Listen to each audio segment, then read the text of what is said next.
barakaatu mbokk ñu leen ziar waxtaan leen jàmm ci Guyaar Sarr TV tey la alxames juróom fan ci weeru décembre 2024 ñëw ci xibaar dañ koy door a kii di Bassirou Diomaye Faye di président bu Sénégal moom nag ma nga ca Émirats arabes war fa amal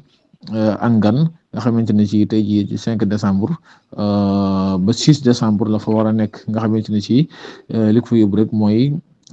wàllum économie nga xamante ne ci vision 2050 bi nga xamante ne ci président Diomaye Faye lancé na ko ak premier ministre bi Ousmane Sonko bokk na fa la fa yóbbu. gannaaw bi ni la téeméer moom dafa ñëw ne mu ne Sonko fait déposer les dossiers mu ne kii di Ousmane Sonko lu jëm ci wàllum reddition des comptes mu ne dossiers yi nga xam ne Macky Sall tegoon na ci concam Sonko dindi na lépp. maanaam téye na dossier yëpp ci loxoom yi nga xam ne Macky da leen doon protéger léegi Sonko téye na lépp ci loxoom. nag moom dafa ñëw ci di xamle ne lan mooy avenir u Sénégal mu ne Sénégal ëllëgum nar a métti la nar a doon ginnaaw bi nga xamante ne lu toll ci 24 000 milliards yoo xamante ne Sénégal amee na ko ci bor nga xam ne loolu dafa tombeek sax ñii di waa Banque mondiale génnoon démb di xamle ne Sénégal moo ëpp bor ci Afrique 40 milliards dollars yoo xamante ne ci Sénégal. amee na ko ci ay bor 40 milliards dollars yoo xam ne Sénégal amee na ko ci ay bor nga xam ne Afrique moo ci ëppale ay bor réew ma ci topp rek mooy réewum Algérie moo tax l'observateur di wax ne ndax ëllëgu Sénégal naruta nekk ëllëg goo xamante ne ci ëllëg gu lëndëm lay doon. lii quotidien nag ñoom dafa ñëw di wax ne près de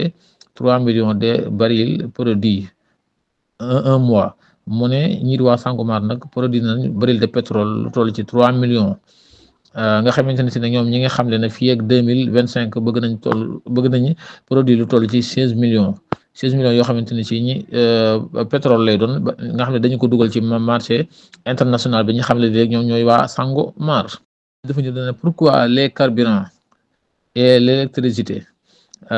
maanaam li mu bëgg a wax rek mooy lan moo tax milliards yi ñuy dégg ci réew mi ba pare carburant bi cher courant bi cher mu ne loolu lu doy waar la. loolu nag moom mi ngi sàkku ak leeraange ci njiitu réew mi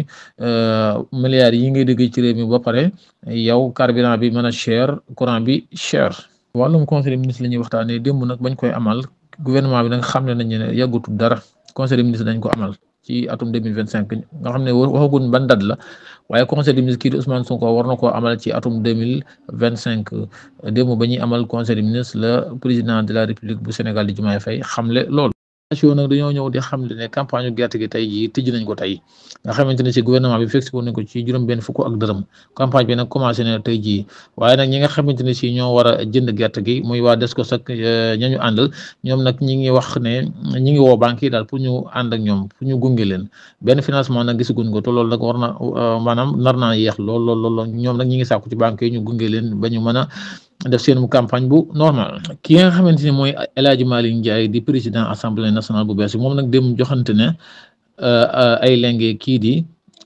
Amadou Mame Diop ma fa nekkoon dem joxante nañ ay lenge ñoom ñaar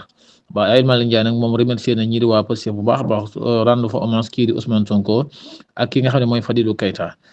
moom mu ne moom bokk na ci li gën a dëgëral candidat am ki xam ne rek mooy El Hadji Malick Ndiaye dañuy dem ci réewum France nga xamante ne si démb lañ fa amal lii di motion de censure nga xam ne ka fa nekkoon premier ministre dañ koo daaneel nañ gouvernement am démb ñi xam ne nii nag ñooy waa France 24 ñoom nag ñi nga xam ne député yi bari ñoom ñoo woote pour ñu daaneel gouvernement bi nag daaneel nañ ko léegi nga xamante ni si moom motion de censure boobu lañ bëggoon a amal ci sax nguuru Ousmane Sonko nguuru Diomaye ak Ousmane Sonko waaye loolu finalement mujjul am démb nag mujj na am ci France mu doon loo xam ne nee nañ 1962 moom la fa gëjoon lañ koy jeexale nag yéen a fële ci Espagne Real Madrid nag dem daanu woon na beneen daanu démb ginnaaw Bilbao bi mu ko dóoree ñaar bal ci benn kii di Kylian Mbappé nag moom dafa raté penalty ki dugaloon bitu Real Madrid mooy Bellingham moom moo ko dugal ci 78 minutes waaye kii di Kylian Mbappé nag moom ba léegi moom ay mbiram yi gën a jafe ndax dem daa raté penalty Angleterre nag fa lañ jëm Chelsea nag dóor na juróomi bal ci benn Chelsea nga xamante ne ci daal fan yi moom ñu ngi ci forme lool dem na juróomi bal ci benn la dóor Liverpool moom dafa niil 3-3 Manchester City nag dem moom lancé wu waan na jugaan na